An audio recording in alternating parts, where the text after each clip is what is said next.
पूर्ण परमेश्वर सतगुरु रामपाल जी भगवान का संक्षिप्त जीवन परिचय। सात समुद्र की मसी करूं, लेखनी करूं बनराय, धरती का कागज करूं, गुरु गुण लिखा न जाए।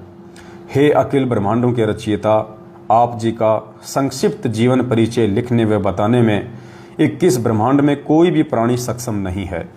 आप वह समर्थ पिता हैं जिनके आधे बाल के बराबर भी ये सारी सृष्टि नहीं है। अतः संक्षिप्त जीवन परिचय शब्द के प्रयोग के लिए हम क्षमा प्रार्थी हैं, परंतु भाई बहनों को आपकी अंश मात्र जानकारी के लिए इस शब्द का प्रयोग करना मजबूरीवश लेना पड़ रहा है। परमेश्वर आप जी की अमरवाणी कहती है कि चारों युग में हम पुकारे, कूक कहा हम हेल रे, हीरे मोती माणक बरसे, ये जग चुकता ढेल रे।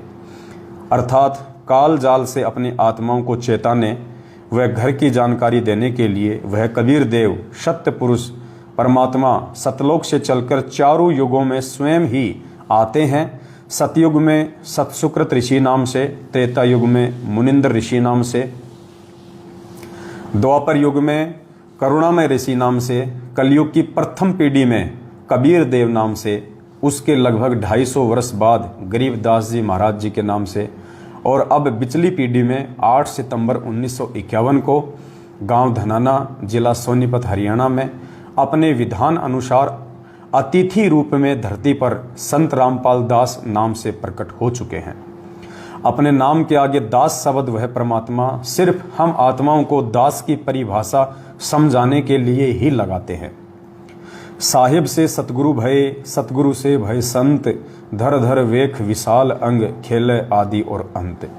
इस अमरवाणी के अनुसार सत्य पुरुष ने 8 सितंबर 1951 के दिन प्रकट होकर 17 फरवरी 1988 तक एक साधारण से किसान परिवार में हमारी चरम दृष्टि को धोखा देते हुए 2 अच्छी आत्माओं माता इंद्रो देवी व भगत नंदराम जी को अपने मुंह बोले माता पिता के रूप में इस नश्वर संसार में लीला करने हेतु स्वयं के आने अर्थात प्रकट होने के लिए निमित्त बनाया।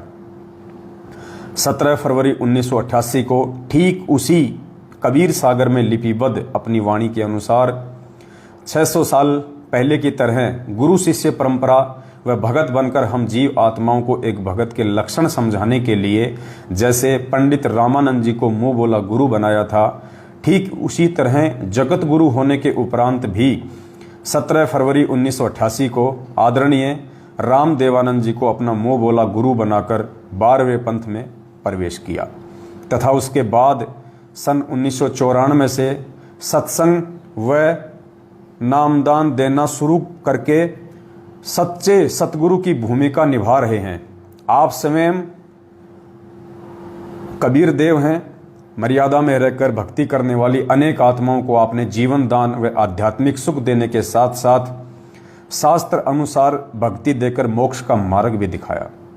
सन 1994 से आज तक आप जी ने परमार्थ के लिए निस्वार्थ भाव से जो संघर्ष करके दिखाया है, यह आपकी दयालुता, साधुता व समर्थता का प्रमाण है।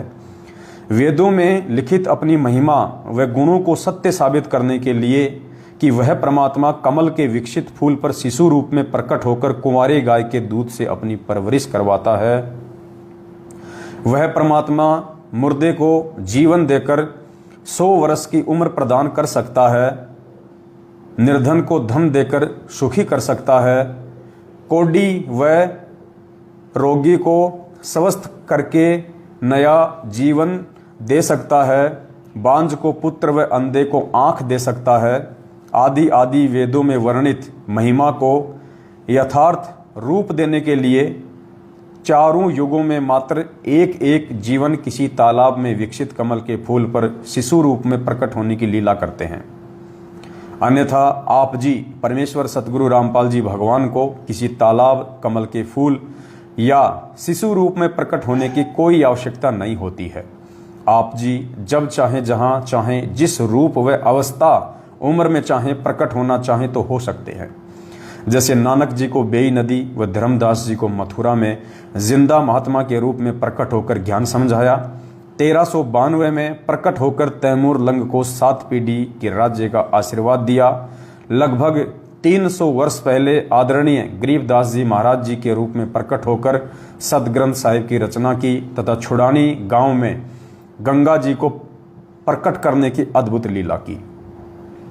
लगभग 60-65 वर्ष तक छुड़ानी से निर्माण होने के बाद 35 वर्ष तक उसी रूप में सहारनपुर उत्तर प्रदेश में अपने प्रिय भगत भूमणदास के बाग में रहने की लीला की और आज साक्षात अपने वास्तविक सतलोकीय स्वरूप में सतगुरु रामपाल जी के नाम से 8 सितंबर 1951 से हम सब के समक्ष प्रकट हैं। हे जगतनाथ, आपकी लीला अद्भुत है। हे अविगत परमेश्वर, आप जी की गति को कौन जान सकता है। हे देवों के देव महादेव, आप जी स्वयं अपनी कृपा व आशीर्वाद से अपनी समर्थता व गति का अंश मात्र आभास करवाकर दया करते हैं। हे दयालु परमेश्वर, अपनी भोली व ना समझ साध संगत पर अपनी प्रेम दृष्टि, आशीर्वाद व कृपा बनाए रखना। हमारी आप जी से दंडवत प्रार्थना है कि हमारे अंदर भक्ति की कसक व चाह सदा बनी रहे। हे प्रभु, इतनी दृढ़ता भी देना, चाहे ब्रह्मा विष्णु महेश काल व दुर्गा भी हमें आपकी सत भक्ति से विचलित करना चाहें तो भी हम डगमग ना हो। मन चाहता है इस तुच्छ जिव्या से ऐसे ही आपकी महिमा का बखान करते रहें, लेकिन आप अंतर्यामी की महिमा का बखान करने में हम जीव पूर्णतया सक्षम नहीं है। सत साहेब। तो परमपिता परमेश्वर जी के आशीर्वाद से, उनकी सत प्रेरणा से इस भक्ति बोध में सबसे पहले सतगुरु रामपाल जी भगवान का संक्षिप्त जीवन परिचय, जो कि 8 सितंबर 1951 को वे धरती पे प्रकट हुए हैं, को लेकर परमेश्वर ने लिखवाया।